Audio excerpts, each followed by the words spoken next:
আসসালামু আলাইকুম ওয়া রাহমাতুল্লাহি ওয়া বারাকাতুহু। সম্মানিত দর্শক শ্রোতা, আপনারা কেমন আছেন? আজ শনিবার 1 নভেম্বর 2025, 16 কার্তিক 1432 বঙ্গাব্দ এবং 9 জামাদিউল আওয়াল 1447 হিজরি। আমি আপনাদের সামনে রিয়াদুস সালিহিনের দ্বিতীয় খণ্ডের 535 নম্বর হাদিসটি পড়ব ইনশাআল্লাহ।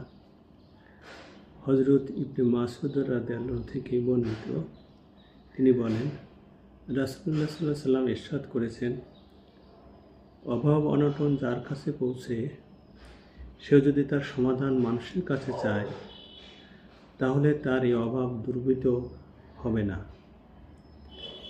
আর যে ব্যক্তি তার অভাব সম্পর্কে আল্লাহ তাআলার শরণাপন্ন হয়, তাহলে শীঘ্রই হোক কিংবা বিলম্বেই হোক আল্লাহ তাআলা তাকে রিজিক প্রদান করবেন।